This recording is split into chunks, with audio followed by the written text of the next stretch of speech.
what was Godrej then when you joined, and in comparison to what it is today? Well, when I joined, the sales turnover was about 10 crore.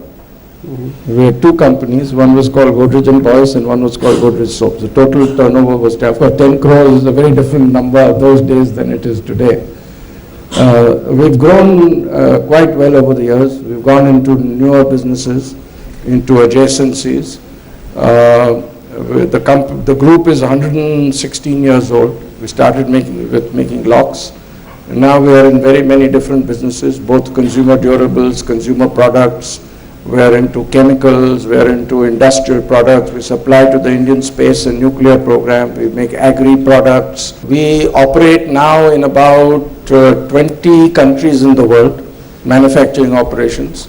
And we have manufacturing operations in about 22 states in India. About 500 million Indians use one or the other of our products each day. So how does a Godrej product touch you every day? I use a lot of our products, and I get very angry with any of my children if they use any product we make and they use some competitor's products, or sometimes they use imported products.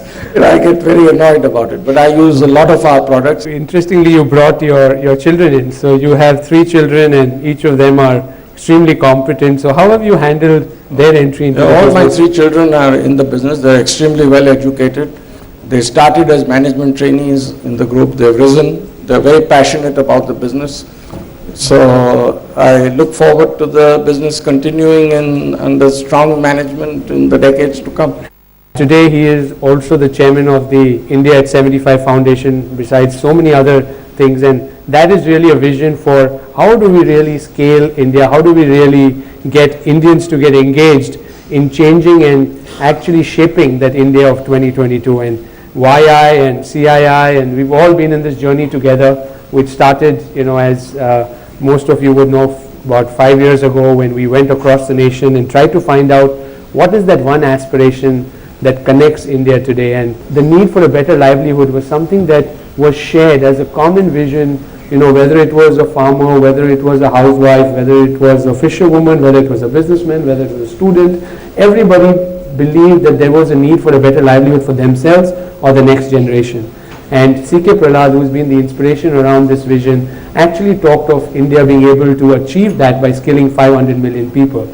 So actually combining the two, we went to the Prime Minister, and the Honorable Prime Minister endorsed that vision that if you can skill an unskilled person and upskill a skilled person, we'd probably be able to address the aspiration of large numbers of Indians. And with that, the National Skills Development Corporation was formed. The President talked to both houses of Parliament, and this whole skills mission in India actually, got underway. Godrej, for example, is taken on a target to skill 1 million people by 2022. Of course, in areas that will create more beauty salons, more, people of that caliber. We look at foundations. There are global foundations that are looking at seeing how they can improve livelihoods in India, and we find large numbers of foundations and different kinds of social enterprises coming into the space to actually make this happen. And the fourth wing is the entrepreneurial energy. I think the entire training and skill building is a $1 trillion opportunity over the next 10 years. It's been pegged by some US report. So the opportunity to create entrepreneurship and skilling is extremely large. So that really forms the cornerstone of the India at 75 vision, which really talks of how can we create an India based on economic strength, technological vitality, and moral leadership by 2022. I will request Adi to do is to share his thoughts with us on really how can we build India, on good governance. Professor C.K. Prahlad had stressed the theory that India could lead the world in moral leadership, based not only on our ethical foundations and learnings, but also on the capacities of our youth.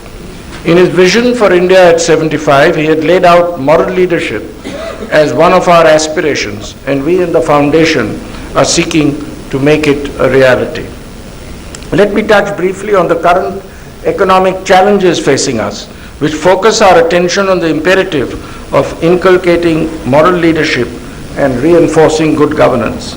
Some time ago, we believed that India's young demography would carry it through any global problems, and that we were at the cusp of economic transformation. In the last 2 years, this promise has not been achieved, and we can no longer take for granted that India can claim an inherent growth rate of 8 to 9% as a matter of course. Today, for 2 consecutive years, we have seen growth of 6.2% and 5%, and the current year offers no great hope that India will revert to a higher pace. Lack of moral leadership corrodes and corrupts the society, making it dysfunctional and antithetical to common good.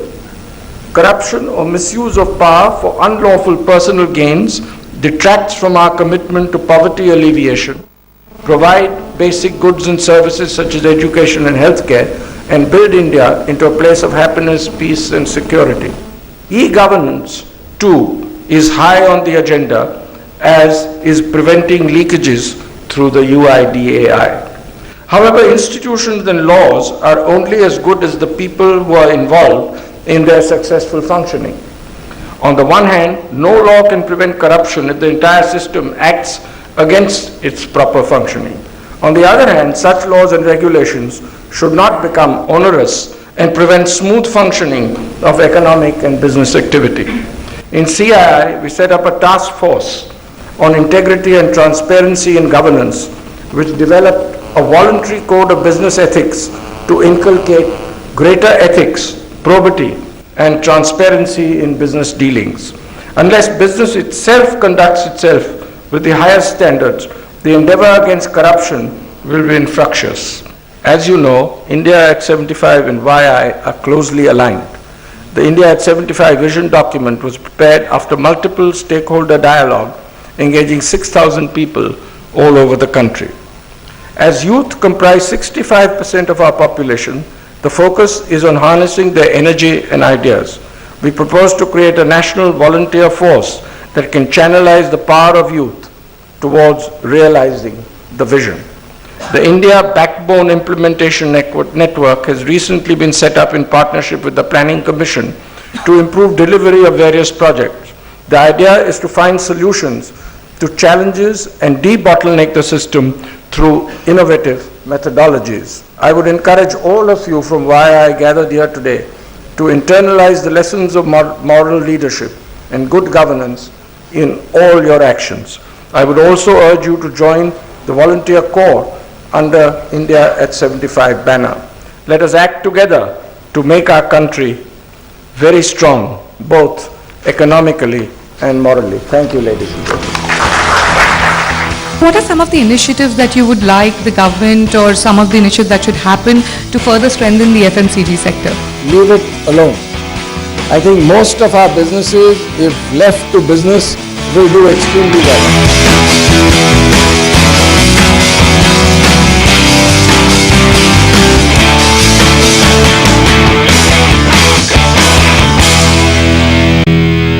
I will invite Shruti Mishra to kindly take it over from here and interact, get the audience to interact with Adi.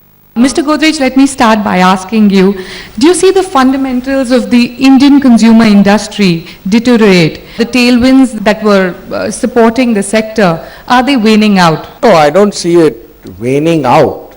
There has been a little slowdown because clearly with GDP growth being relatively low by our standards over the last 10 or 15 years, and also with the sense of confidence and sense of perception being a little lower, there has been a slower growth.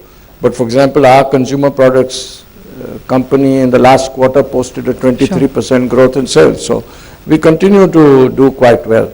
I think most businesses which have less interaction with government are doing reasonably well in India. If you look at the IT sector, FMCG sector, pharmaceutical sector, when you have a lot of interaction with government in the present difficult situation, infrastructure, mining, etc., is in a bit of a difficulty.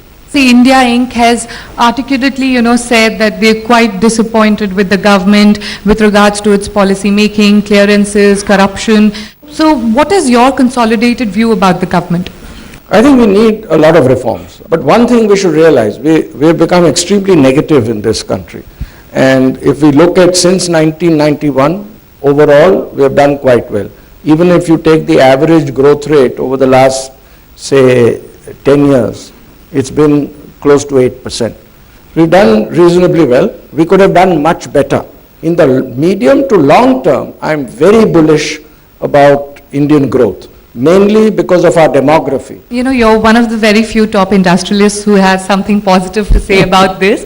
But is it because of the fact that you're from the consumer goods sector and that has comparatively faced less challenges? Yes, I think I may be perhaps more optimistic than some would be, because many of our companies are doing well.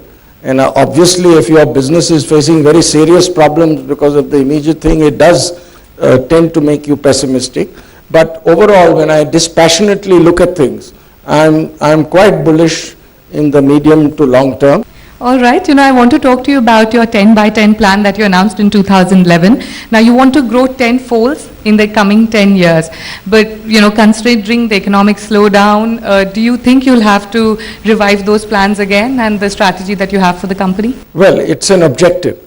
And even if we don't completely meet a strong objective like that, it can still be useful to have an objective which everybody is focused upon. 10 by 10 means growing 10 times in 10 years. As you rightly said, we enunciated it a couple of years ago. To become 10 times in 10 years, you need a compounded annual growth rate of 26%. That you have met. And we have projected this on the basis of both organic growth and inorganic growth.